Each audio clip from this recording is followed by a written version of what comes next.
Salut, c'est Trado, content de vous retrouver pour la mise à jour de l'analyse technique du CAC 40. Et oui, finalement, le rebond technique auquel on a assisté sur le support journalier des 5690, 5738 nous a amené aussi haut que possible, à savoir la résistance journalière des 5936, 5967, zone qui s'est déjà révélée très difficile à passer lors des dernières tentatives, mais surtout regardez l'efficacité, une fois de plus, de l'analyse technique qui donnait le moment où on pouvait éventuellement envisager une fin de la décrue, c'était le 3 décembre.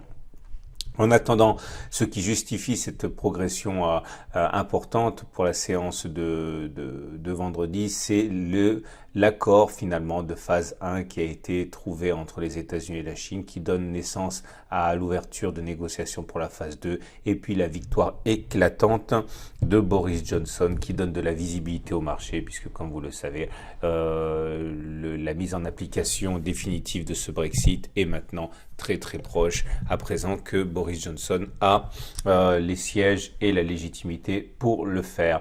Alors du coup, on termine sur une note un petit peu négative quand on regarde la bougie de jeudi, puis de vendredi, puisque au meilleur de la séance, on s'était quand même envolé à 1,5%. On termine finalement avec un modeste 0,59%, mais surtout vous reconnaissez bien la figure chartiste du Turtle Soup. Alors le Turtle Soup, je vous rappelle que ça veut dire qu'il y a un plus haut qui a été inscrit, qui est le plus haut de 20 bougies. Alors les 20 bougies, vous voyez qu'il n'y a pas eu de plus haut sur les 20 bougies précédentes, mais on termine néanmoins plus bas que le précédent plus haut de 20 bougies. Alors si on compte les bougies, ça fait 1, 2, 3, 4, 5, 6, 7, 8, 9, 10, 11, 12, 13, 14, 15, 16, 17, 18, 19, 20.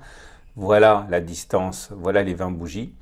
Ok, donc on est allé plus haut que le plus haut de 20 bougies, mais on a terminé néanmoins plus bas que le plus haut de 20 bougies, ouais, qui était là. Donc on a fait un plus haut en séance, mais pas en clôture, et ça déclenche le modèle Turtle Soup. Alors le Turtle Soup, si vous voulez le trader, si vous avez un biais baissier par rapport à cela, eh bien, vous pouvez viser, bon, mais il faut déjà mettre un stop loss au-dessus des précédents sommets. Alors minimum ici à 5973. Si on prend un petit peu de sécurité, on met un stop par exemple à 1,3%, il faut viser au moins 1,3%. Ça veut dire clairement viser au moins un retour sur les 5837, mais on peut même viser plus bas. Donc clairement, si on vise 1,65 avec un stop à 1,3, on a un très bon ratio gain-risque. Maintenant, le problème, si vous engagez ce trade, c'est que vous êtes contre la tendance, puisque la tendance est toujours haussière, mais je trouve que ce n'est pas complètement débile de le faire.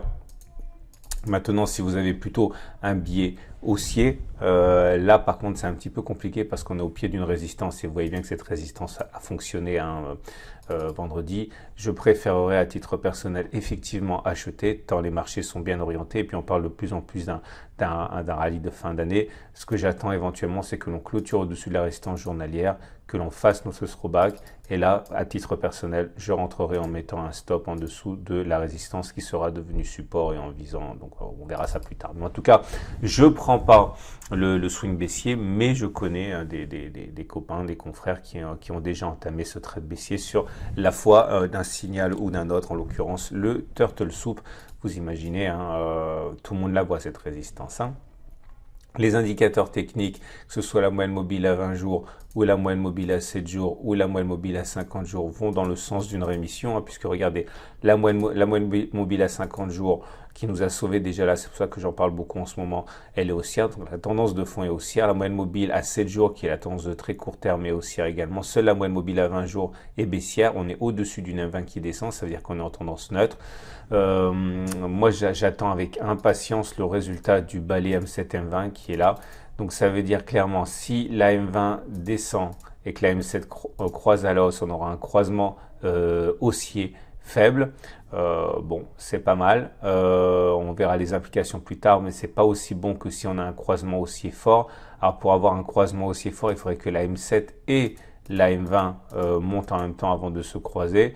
Ça implique que la M7 évidemment monte, mais qu'elle prenne un petit peu le temps et que la M20 prenne le temps de monter également. Et là on aura un croisement aussi fort, ça serait très bien pour la suite. On verra, en tout cas on guette ça de près.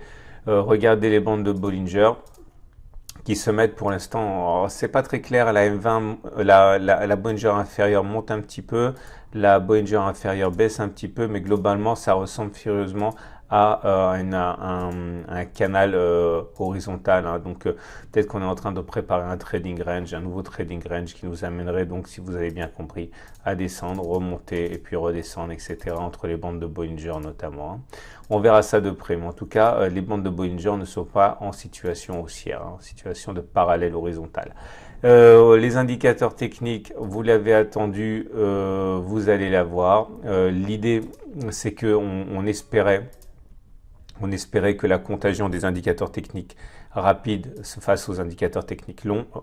Alors là, comme vous le savez, le CCI est haussier, le stochastique est haussier, le MACD0 est haussier, tous ces éléments sont en dessous de leur signal, et le RSI a basculé haussier, il est au-dessus de 50, hein, vous le voyez, on est à 61, donc c'est bien. Reste le momentum à faire basculer au-dessus de 0, on est vraiment à un souffle, et le MACD, pour qu'il croisse en signal, on n'est plus très loin. Donc en tout cas, la contagion des indicateurs techniques rapides vers les indicateurs techniques lents est en cours, et c'est une bonne chose pour les haussiers.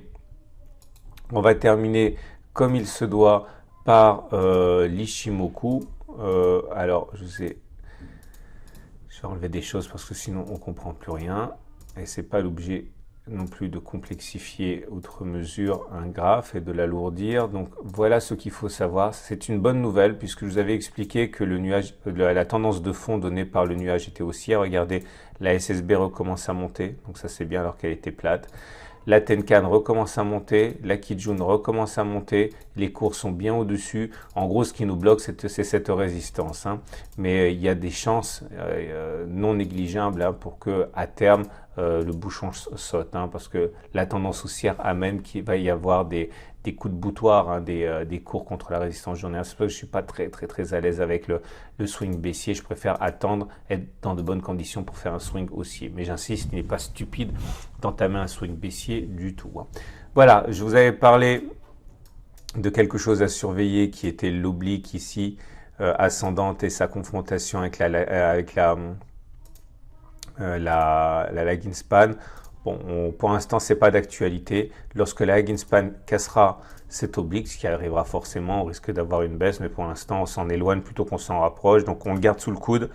Mais le moment d'en parler est sans doute repoussé un petit peu. Voilà, je vous souhaite une excellente journée. Je vous rappelle qu'à la fin de vidéo, vous retrouverez à la fois la préparation de la semaine de trading pour le CAC, le DAX, le Dow Jones, l'or et le pétrole en données d'intraday, hein, pour les traders de court terme. Vous trouverez également l'analyse de moyen terme qui forcément doit vous interpeller, en particulier si vous envisagez d'acheter des actions là actuellement pour 2020. Voilà.